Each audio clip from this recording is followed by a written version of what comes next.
Oi, gente. Hoje é dia do quadro Histórias Secretas do Cinema e da Música. Vou contar uma história sensacional de como os Bee Gees levaram a discoteca ao mundo todo.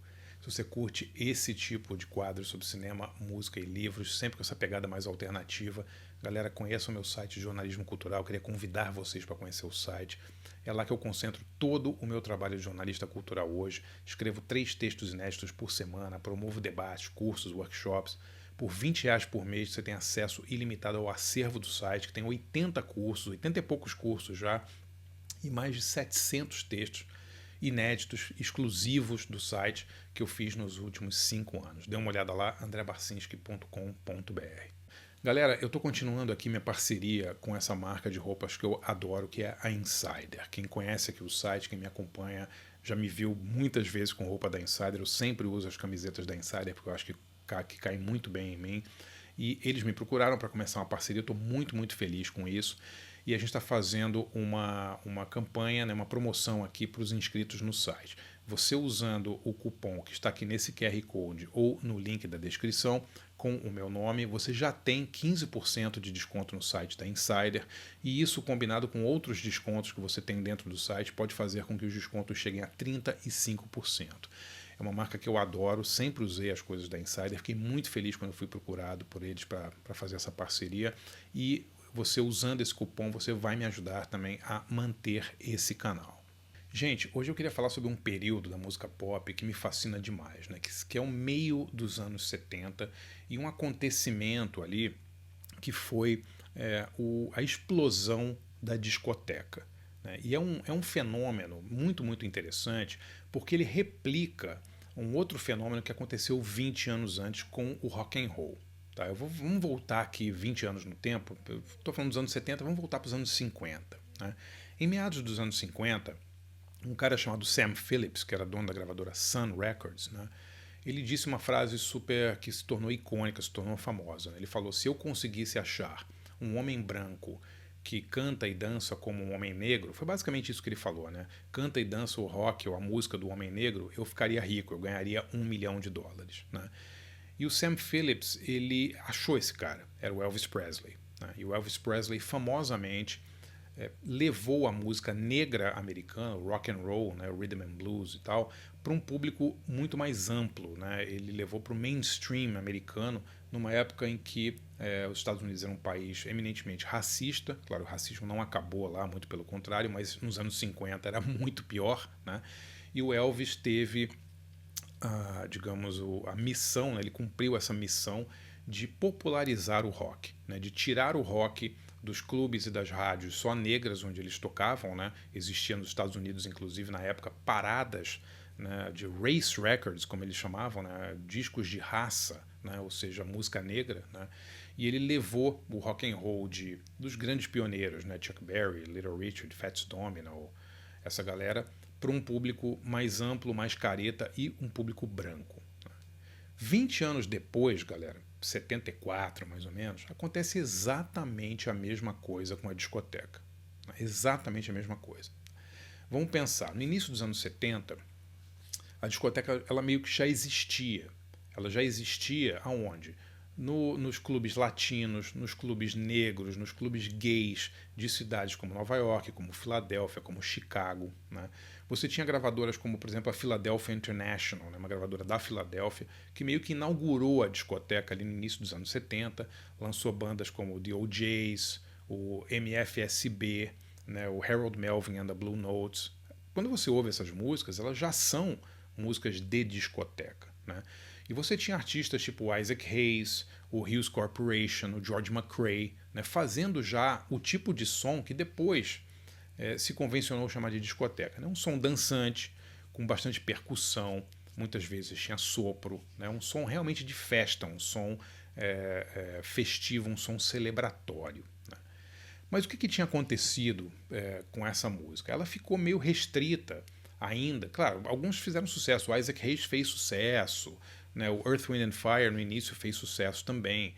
Mas foi preciso um acontecimento, né? Um evento, meio um divisor de águas ali na indústria musical, que rola em 74, para levar esse som que estava ainda restrito a rádios e a clubes e tal da comunidade latina, comunidade negra e comunidade gay, para o grande público, né? Especialmente para o público branco. E qual foi esse evento?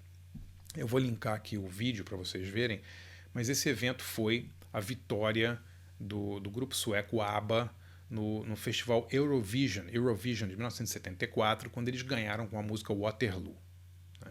Por que essa vitória do ABBA foi tão importante? Waterloo não era uma música de discoteca, né? Não dava para comparar com as músicas ali do Isaac Hayes, né? do Earth, Wind and Fire, dessa galera. Mas era uma música dançante, né? Feita por um grupo branco, que fez um sucesso mundial. Né? Isso abriu o olho de produtores que já estavam trabalhando com música de dança, né?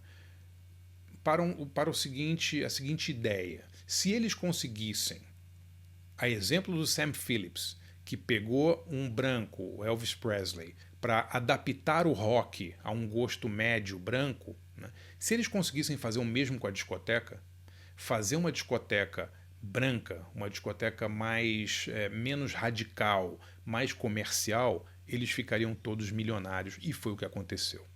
Né? Começou uma corrida louca para todo mundo tentar fazer uma banda de discoteca ou um artista de discoteca branco. Bom, e quem é o cara que a gente pode considerar o Sam Phillips da discoteca? Ele é um gênio do showbiz, um australiano que morava há muito tempo na Inglaterra, chamado Robert Stigwood. Eu vou fazer daqui a pouco, semana que vem, então, um vídeo só sobre o Robert Stigwood. Tem um documentário muito legal dele na HBO Max, chama Mr. Saturday Night, que eu recomendo muito que vocês assistam. Né? O Robert Stigwood, ele era empresário dos Bee Gees, né? Há um bom tempo. E ele percebeu que os Bee Gees, que estavam no início dos anos 70 em completa decadência comercial, os Bee Gees era uma banda antiga já. Né? Os Bee Gees surgiram nos anos 60, tinham feito muito sucesso como uma banda pop, né? Mas chega ali 72, 73, eles não estão na crista da onda. Pelo contrário, eles estão meio na pior, né? Com uma música meio ultrapassada, ninguém quer saber deles e tal. E o Robert Stigwood percebe, antes de todo mundo, que ele tem na mão uma possibilidade de transformar os Bee Gees numa banda de discoteca. E em meados dos anos 70, quando a gente começa a ouvir os discos dos Bee Gees, já tem uma pegada mais soul, né? Depois eles lançam You Could Be Dancing, que foi um grande sucesso e tal. Mas o negócio explode mesmo quando o Robert Stigwood, que era um produtor musical, mas também produzia filmes, produziu Os Embalos de Sábado à Noite, né? Saturday Night Fever. Esse filme, ele foi um marco cultural. Né? Não estou falando da qualidade cinematográfica nem nada. E por que esse filme foi um marco? Assim? Porque ele conseguiu pegar um fenômeno, que era um fenômeno de guetos, digamos assim, né? Tinha a comunidade italiana de Nova York, tinha a comunidade latina, porto-riquenha, né? A comunidade negra ali, né? Que se reuniam nessas boates para dançar discoteca, né? E criar uma história em que o protagonista principal não fosse nem um negro nem um latino, mas um branco lindão, John Travolta, né? E transformar o John Travolta num ícone da discoteca. E mais, transformar os Bee Gees, né, uma banda branca que vinha do pop, né, da música pop e tal, em astros da discoteca. Os Bee Gees não começaram fazendo discoteca. Né, eles eram novatos ali naquele estilo ali. Desde o meio dos anos 70, o Robert Stigwood já tinha cantado essa bola para os Bee Gees. Ele tinha, inclusive, convencido os Bee Gees a gravarem alguns discos nos anos 70 em Miami, num estúdio chamado Criteria, que era meio que um lugar conhecido por fazer músicas desse tipo, soul music, coisa meio dançante e tal. Com o lançamento do Saturday Night Fever, dos Embalos de Sábado à Noite, os Bee Gees se tornam sucessos planetários e a trilha sonora desse disco explode. Eu acho que é a segunda trilha sonora mais vendida de todos os tempos, atrás só do Guarda-Costas, né, do Bodyguard, com Kevin Costner e a Whitney Houston. Posso estar errado, mas eu acho que é isso. E o Robert Stigwood consegue a façanha de transformar os Bee Gees e o John Travolta em astros da discoteca. Isso, galera, foi em 77. Né, 77 que saiu o filme. A discoteca já rolava desde o iniciozinho dos anos 70. Mas assim como o rock, que não surgiu com Elvis Presley, já tinha surgido antes, mas ele ficou popular com Elvis Presley, aconteceu exatamente a mesma coisa. Para muita gente, o marco zero da discoteca foi os embalos de sábado à noite, né? Lançado em 77, numa época em que ela já estava meio decadente no mundo todo, no resto do mundo, né? Mas aí durante 2 anos, a gente pode fazer um vídeo depois só sobre a história da discoteca. A discoteca é um fenômeno mundial, 77, 78, 79, depois ela cai muito rapidamente assim. E ela é tão influente que artistas que não eram ligados à discoteca também fazem músicas disco. Por exemplo, o Kiss, né? O Kiss fez I Was Made for Loving You, 1979. A lista é grande. Rolling Stones fizeram Miss You, 1978. Elton John fez Victim of Love, 79. Paul McCartney fez Good Night Tonight, também 79. Another One Bites the Dust, do Queen, 1980. O Rod Stewart fez aquele plágio do George Ben, Do You Think I'm Sexy, né? 1978.